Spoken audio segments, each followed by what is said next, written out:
بسم اللہ الرحمن الرحیم۔ اللہ تبارک و تعالیٰ کے پاکیزہ نام سے آغاز کرتے ہیں جو بہت مہربان نہایت رحم والا ہے۔ جسے میں نے آپ کو وضاحت کی تھی کہ ویسے تو ہم 88 نمبر حدیث پر تھے اور اس کے بعد آگے چلنا تھا، لیکن چونکہ پیچھے 4 حدیثیں کسی بنا پر نکل گئی تھی تو ہم 75 نمبر حدیث پر دوبارہ آئے تھے، اور اس میں حضرت ابن عباس رضی اللہ تعالی عنہ نے اپنا ایک واقعہ مختصر سا ذکر کیا ہے کہ ایک مرتبہ نبی کریم صلی اللہ علیہ وسلم نے مجھے سینے سے لگایا اور اللہ تعالیٰ کی بارگاہ میں دعا کی کہ اے اللہ اس کو کتاب کا علم سکھا۔ تو اس پر میں نے تبصرہ کرتے ہوئے آپ کی خدمت میں عرض کیا تھا کہ آخری جز ہمارا چل رہا تھا کہ نبی کریم صلی اللہ علیہ وسلم نے ارشاد فرمایا کہ ہر نبی مستجاب الدعوات ہوتا ہے، یعنی اس کی ہر دعا اللہ تعالیٰ کی بارگاہ میں درجہ قبولیت عطا فرماتی ہے، حاصل کرتی ہے، تو اللہ تعالیٰ اس کو درجہ قبولیت عطا فرماتا ہے۔ تو ہمارے نبی کریم صلی اللہ علیہ وسلم تو سید الانبیاء ہیں، تو آپ کی دعا تو ضرور ضرور ضرور قبول ہوگی۔ لیکن اتنی میں بات آپ کو ضرور عرض کر دوں کہ اگر اللہ تبارک و تعالیٰ نے جو تقدیر مقرر کی ہے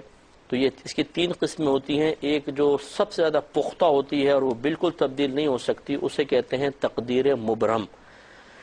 تقدیر مبرم وہ ہے جو اللہ کا اٹل فیصلہ ہے،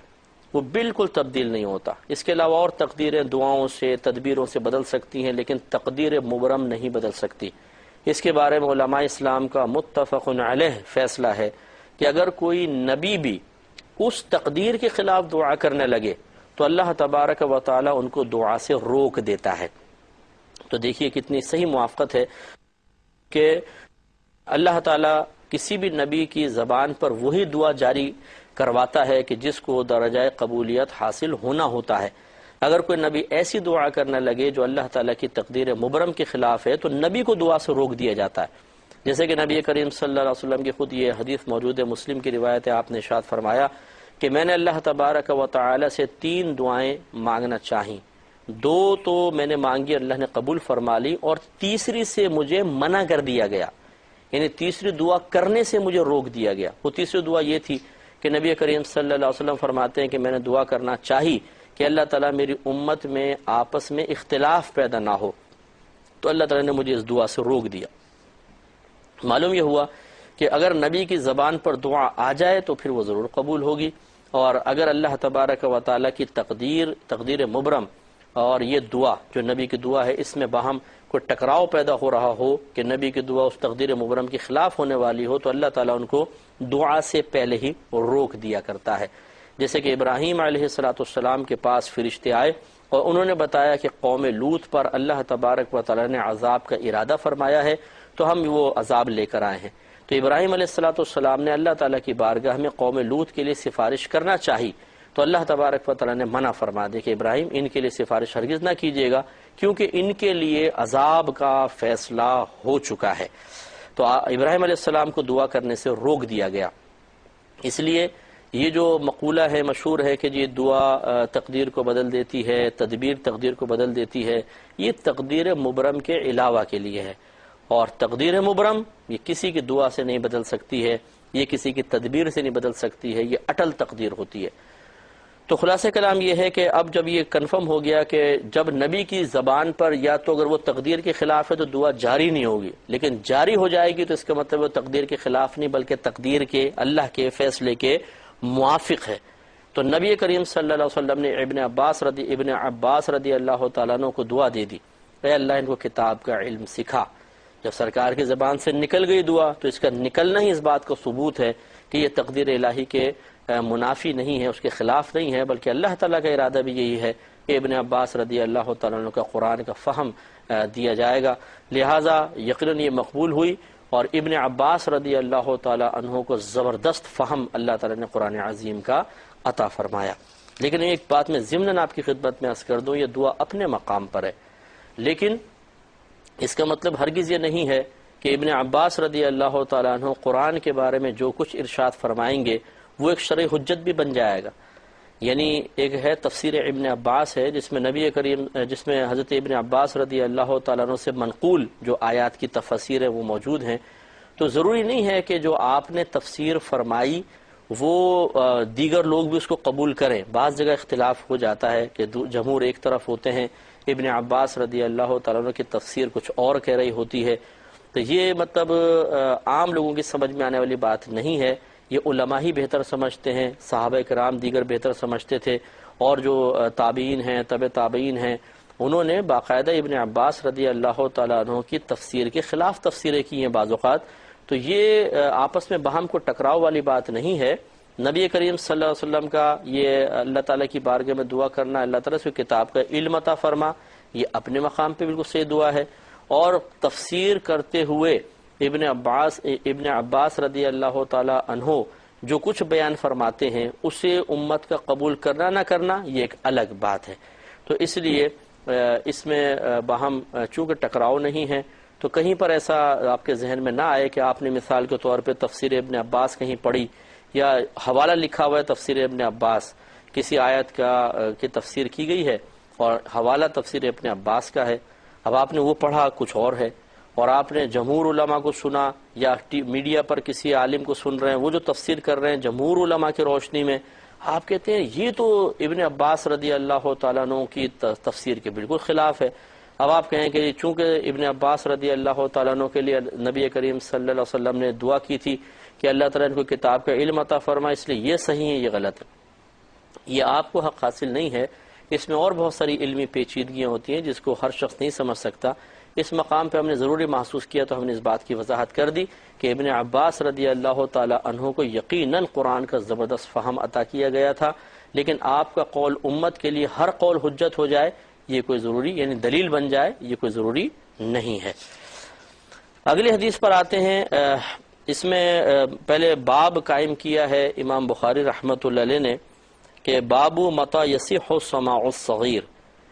کہ چھوٹے یعنی کم سن بچے کا سماع حدیث کب صحیح ہوتا ہے. یعنی مطلب یہ ہے کہ اگر ایک چھوٹا بچہ حدیث کو روایت کرتا ہے، اپنے بچپن کا واقعہ بیان کر رہے ہیں کوئی صحابی کہ میں نے بچپن میں ایسا ہوا تھا، تو کیا اس چھوٹے بچے کی اس بات کو حدیث کے طور پہ قبول کیا جائے گا یا نہیں، اس پر یہ حدیث لے کر آئے ہیں. اور ان کے کہنے کا مطلب یہی ہے اس کو لانے کا کہ ہاں چھوٹے بچوں کی حدیث بھی قبول کی جائے گی. اب وہ چھوٹے بچے سے مراد کیا ہے؟ بعض نے عمروں میں بڑا اختلاف لکھا ہے، تو صحیح قول 6 یا 7 سال کا ہے کہ 6-7 سال کا بچہ اگر کوئی اپنا واقعہ بیان کرتا ہے، یعنی مثلا بڑے ہو گئے صحابی، اب انہوں نے کہا کہ جی میں 6 سال کا تھا، نبی کریم صلی اللہ علیہ وسلم نے مجھ سے یہ فرمایا تھا، تو کیا اب ہم آگے ان کی حدیث کو قبول کر لیں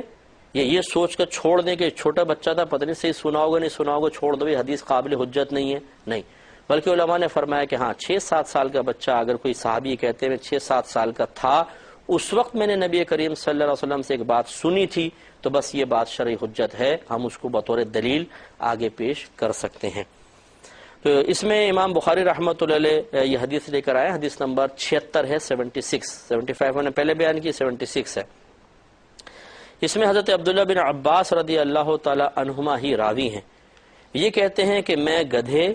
یا گدھی پر سوار تھا. یعنی یہ اصل میں بدل الغلط اس کو کہتے ہیں کہ ایک لفظ غلطی سے زبان سے نکل جائے، پہلے نکلے پھر آدمی کو غلطی کا احساس ہو تو وہ فوراً دوسرا لفظ ذکر کرتا ہے. جیسے آپ نے اثر پڑھی ہو مثلا اور آپ نے کسی کے سامنے کہا میں نے ابھی زور پڑھی، نہیں اثر، فوراً آپ تصحیح کرتے ہیں. تو یہ مطلب جو تصحیح کی جاتی ہے آگے اس کو ایک لفظ کی جگہ دوسرا لفظ لاتے ہیں تصحیح کے لیے، اس کو بدل الغلط کہتے ہیں لغت کی اصطلاح میں. بہرحال یہ لفظ یاد نہ رہے تو کوئی بات نہیں.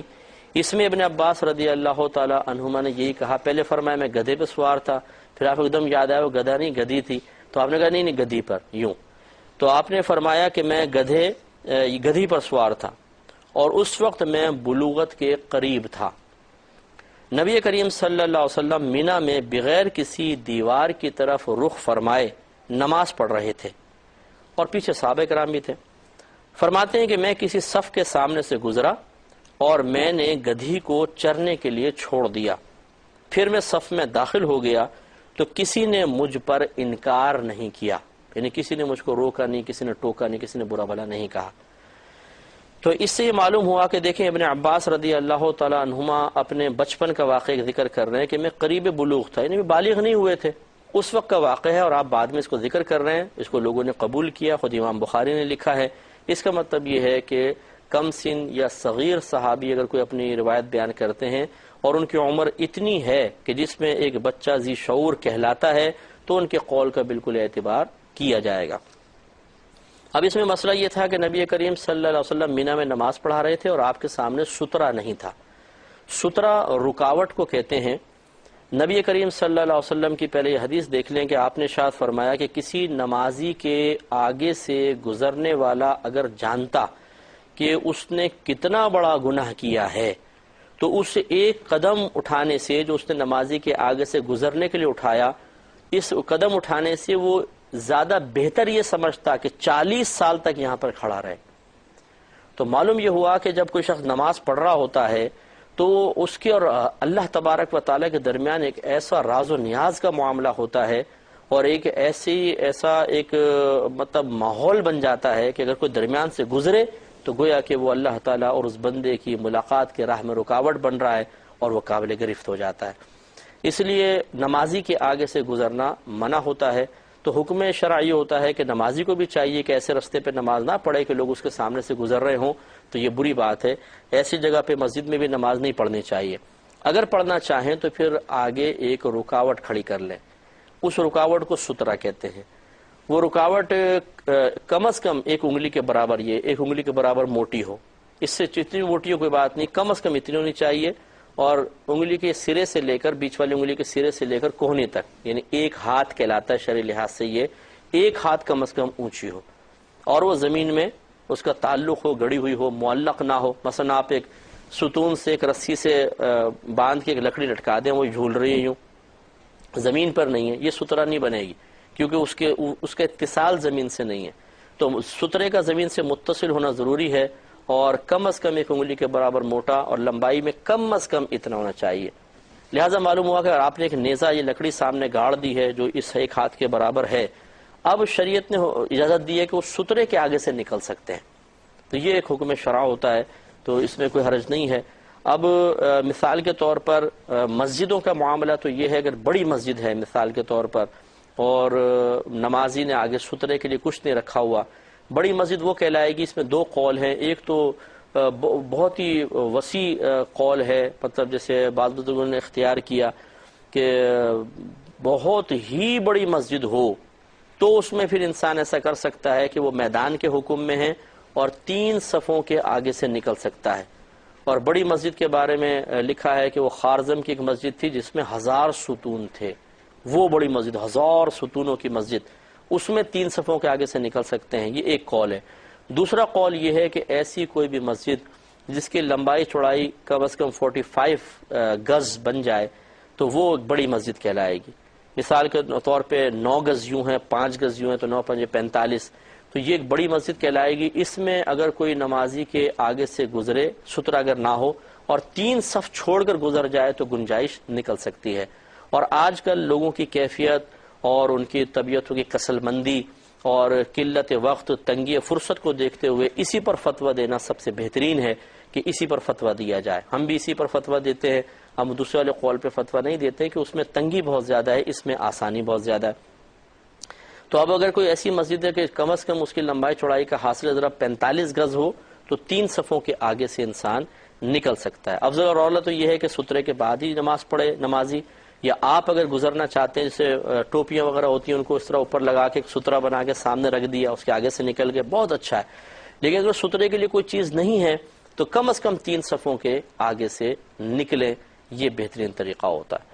یہ ہے مطلب مسجدوں کا معاملہ۔ اور میدان میں کھلے علاقے میں اگر نماز پڑھ رہے ہیں تو اس میں بس یہ ہے کہ 3 صفوں کے بعد سے آپ نکل سکتے ہیں۔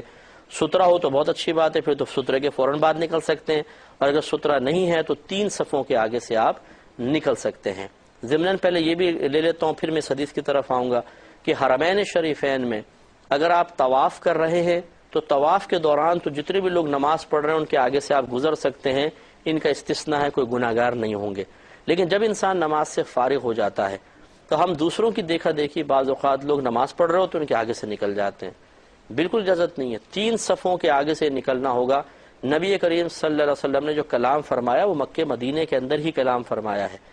مدینہ منورہ میں تھے نا سرکار، تو وہاں پہ کلام فرما رہے ہیں۔ اس کا مطلب یہ ہوا کہ چاہے مدینے میں ہو چاہے مکہ میں ہو، یہ نہیں کہ وہاں پہ قانون شرع اڑ جائے گا اور آپ نمازی کے آگے سے نکلتے جائیں گے، گناہ گار ہوں گے۔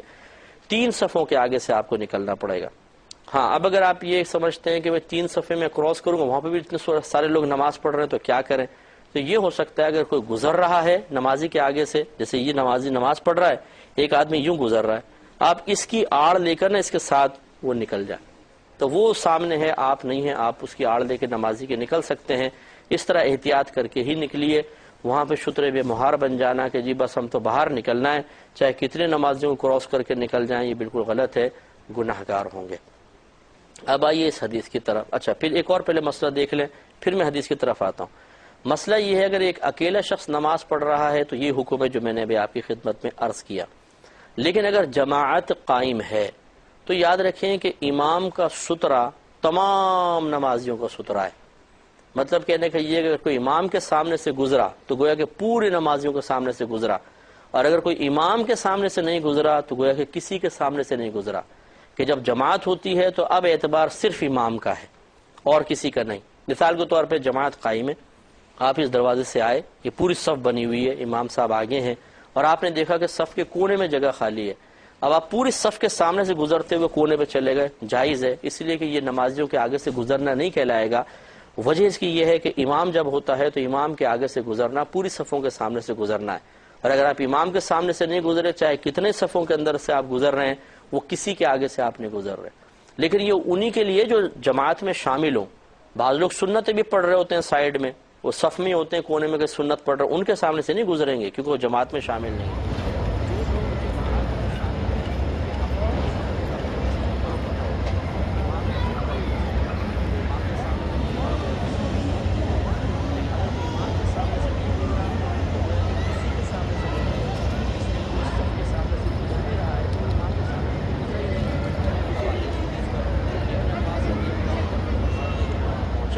اور میں نے گدھی کو چرنے کے لیے چھوڑ دیا اور میں